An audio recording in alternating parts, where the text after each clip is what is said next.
Olá, cientistas, aqui é o professor Valmir Ramos Leite e hoje a gente vai estar continuando a nossa aula de propriedades funcionais aí. Lembrando sempre, cientistas, na aula passada eu falei sobre os ácidos, as bases e os indicadores de pH e hoje, cientistas, eu vou estar falando um pouquinho sobre os sais. E ideia importante, pessoal, os sais são moléculas muito importantes, são moléculas muito importantes para o nosso organismo, muito importantes que a gente encontra no nosso dia a dia. Então vale muito a pena falar sobre essas substâncias. Basicamente, pessoal, os sais são moléculas formadas pela união de ácidos e bases. Lembra que eles se neutralizam. O resultado é o sal. Outra, os sais cientistas, eles são moléculas formadas por metais com não metais. Exemplo de sal. Quando a gente está com queimação, pessoal, a gente está com ácido em excesso, conhecido como ácido clorídrico. O que a gente faz? Toma um antiácido. Quando isso acontecer, ele vai reagir com ácido, vai neutralizar e formar um sal.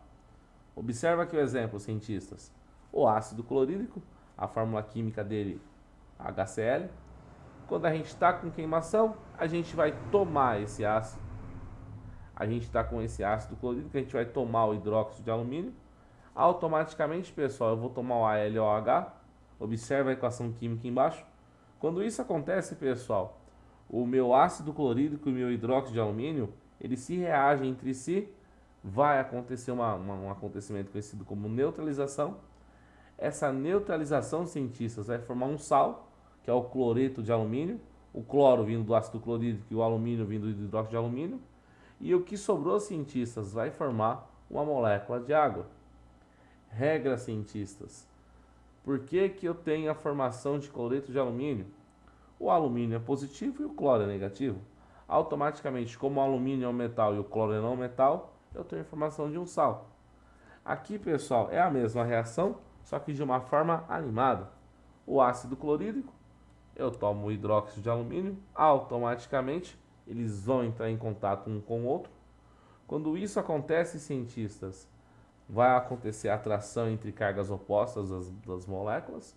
O alumínio vai se desprender do hidróxido de alumínio, alumínio positivo, e ele vai puxar o cloro, que é negativo. Automaticamente vai formar um sal, que é o cloreto de alumínio, ou seja, uma molécula de sal.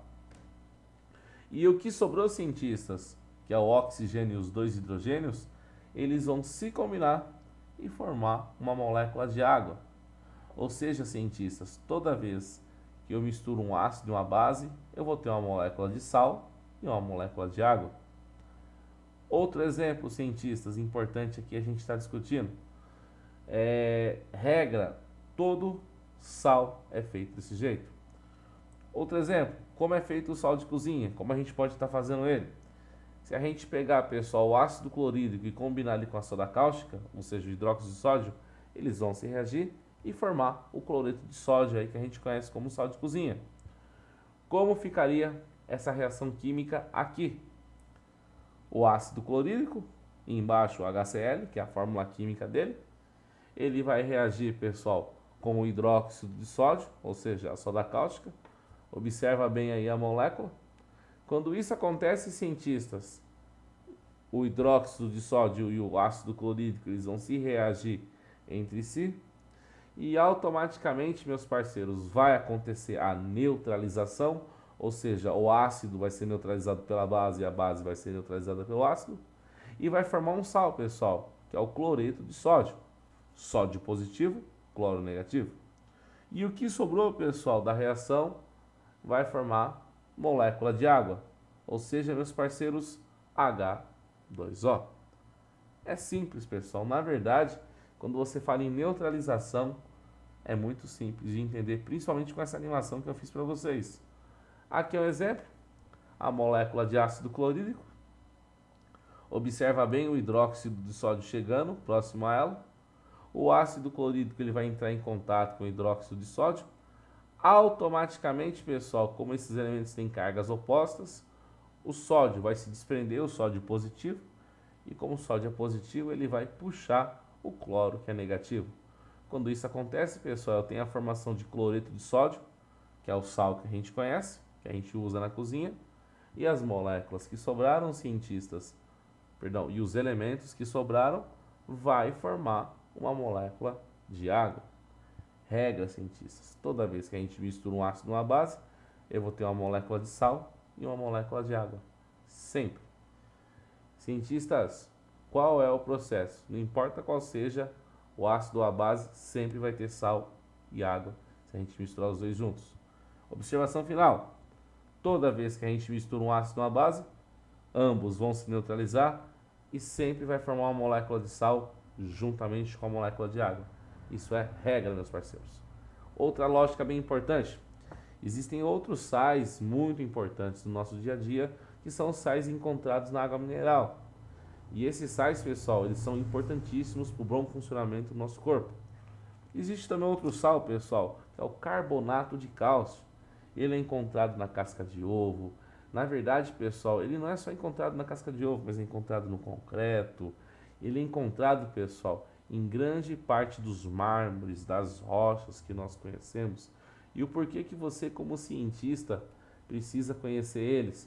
Que do mesmo jeito que você tem um sal na sua cozinha, você tem outros sais que formam as rochas. Outro exemplo, pessoal, os nossos ossos, né? Uma parte deles é formada por carbonato de cálcio. Aqui são alguns exemplos aí de estruturas formadas. Outro exemplo é o cloreto de sódio. A gente já sabe que é o sal de cozinha, mas a gente acha ele no soro fisiológico, na água do mar. E o interessante, pessoal, é que esse sal é muito importante.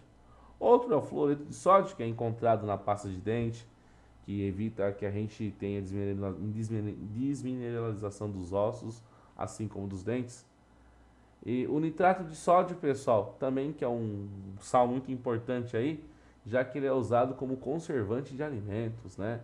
Quem come aqui, pessoal, materiais como carne e embutidos, come nitrato de sódio.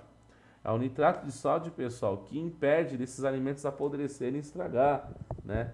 Se você come aí um fast food, alguma coisa, uma salsicha, um presunto, uma mortadela, você está comendo, pessoal, a carne, mas a carne tratada com nitrato de sódio, né? Tanto que nunca, pessoal, os sais vão deixar de ser importantes ser estudados, já que eles são usados na base da nossa alimentação, né? Nitrato de sódio, aí algumas substâncias aí que são usadas. Outro exemplo de sal, pessoal, é o bicarbonato de sódio. O bicarbonato de sódio aí, ele é usado como antiácido. O bicarbonato de sódio também, cientistas, é usado em fermento químico.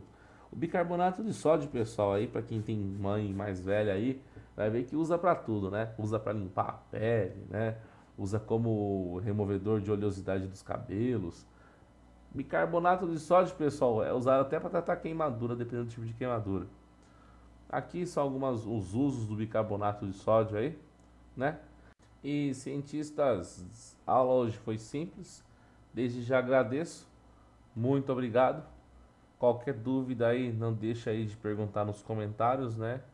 Desde já agradeço mais uma vez. Muito obrigado de novo e não deixa aí de se inscrever no nosso canal. Tchau, tchau.